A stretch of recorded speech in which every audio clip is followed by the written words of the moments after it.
for documentary movies, and right now it's the Nuba الخير organization. It's an NGO and they have a lot of targets. Among it is helping the poor families in Nuba, giving training courses to the Nubian youth. They're also launching awareness campaigns against drugs, against also the smoking, the dangers of smoking. And mainly they are seeking to protect and maintain the Nubian cultural heritage that we're all fond of. And we have with us from the Nuba الخير organization, Shayma Hassan and Nihad Muhammad. Good evening, ladies. Good evening. Welcome to the show. First of all, I have to say that Nuba is one of the most fascinating places to visit in Egypt. I liked it very much. And unfortunately, we all know that it has been neglected for quite a time. And I think now we are starting a new era. And of course, we have to make a new start. Let me ask both of you about how do you see the future of Nuba? We have a lot of places in Nuba and Aswan. And I think it's very beautiful. The people are very kind. Yeah, the people know that Nubian people are very kind. They are very honest. But we also have other things to share with people. We have many places. Our NILE, the Nile there is very pure. The color is very good color. Very yellow, very blue. Sorry. Unfortunately, people know that the Nubian society is inclusive for henna, for some traditional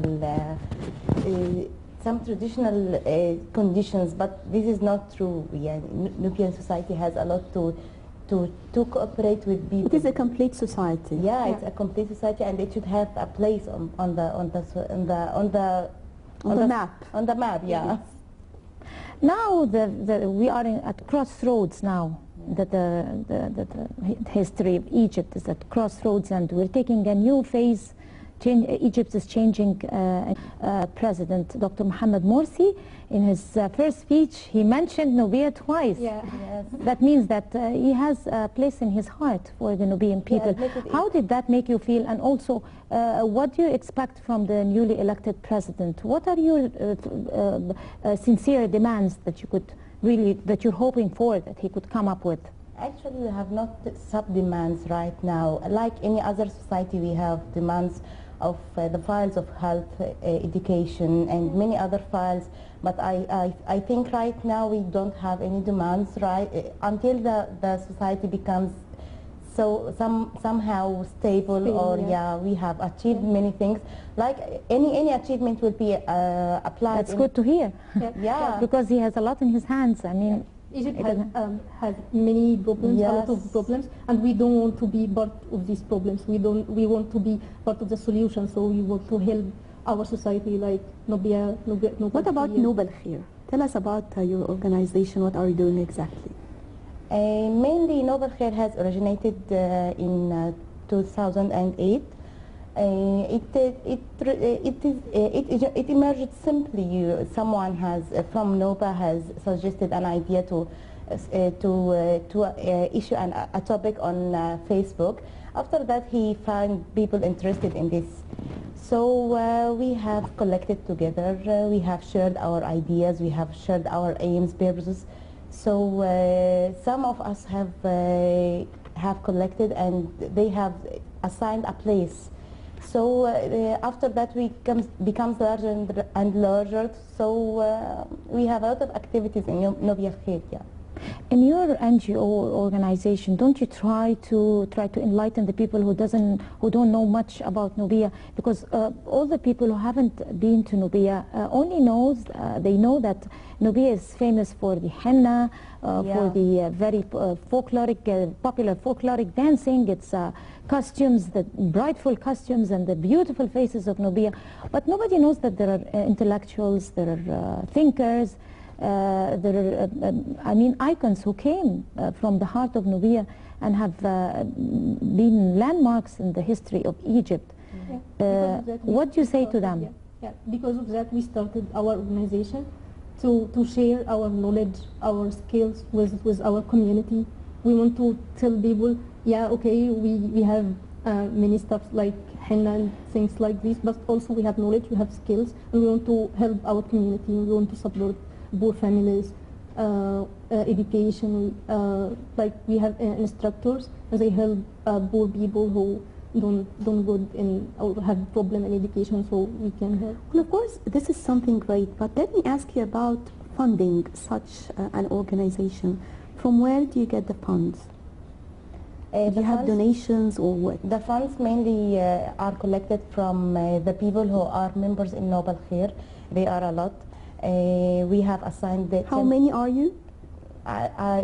Really, I don't know the actual number, but we have assigned £10 for each member, and there are another funds that can be collected from those who are donating money. But all from inside Nubia? Mainly Nothing from outside or from the area around, for example? No, we are open to all the Egyptians, not Nubian only. We are. I mean, why didn't you try to have some people from different places, because there are a lot of people and a lot of organizations that would like to help and cooperate with Nubia. That's what already happens. Yeah. Yeah, we are not only Nubians. I am Nubian and she's not. Yes, I'm Egyptian.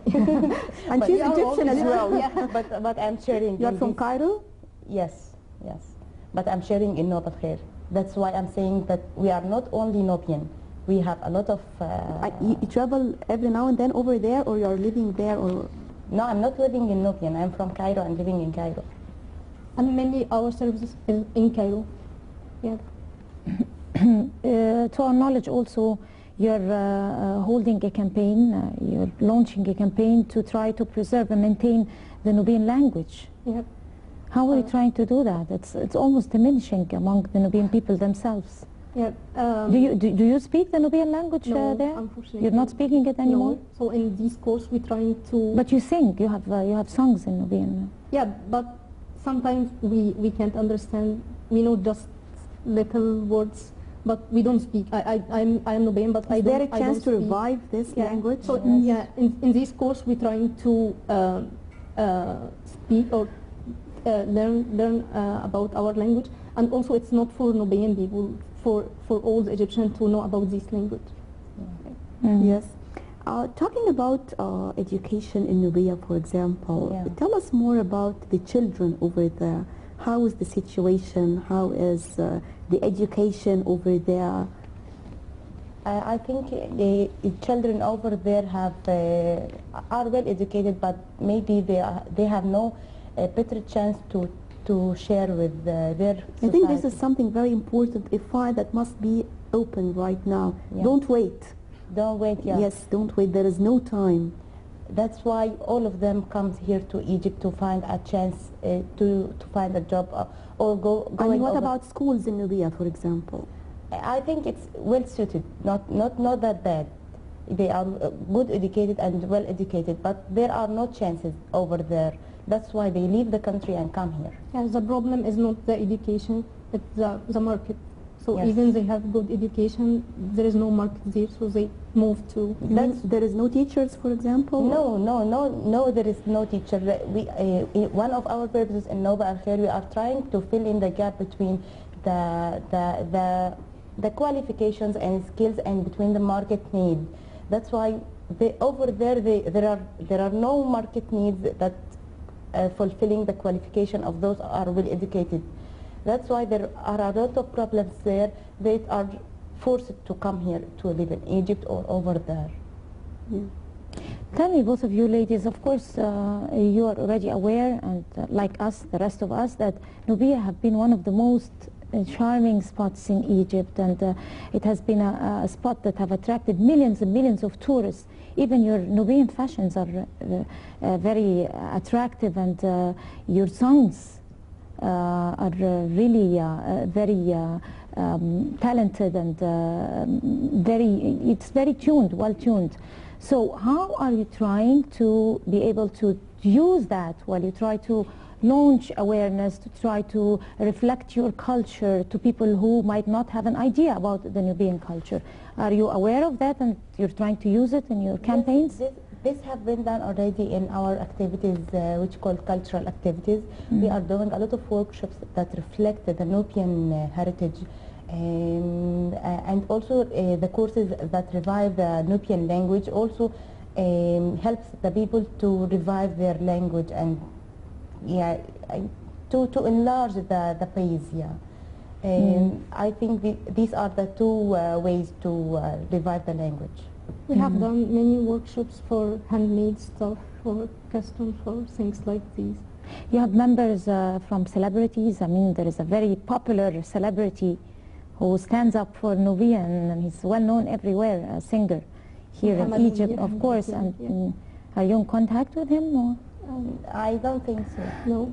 Maybe you would like to extend an invitation to him from where you're sitting now? Yes, of course.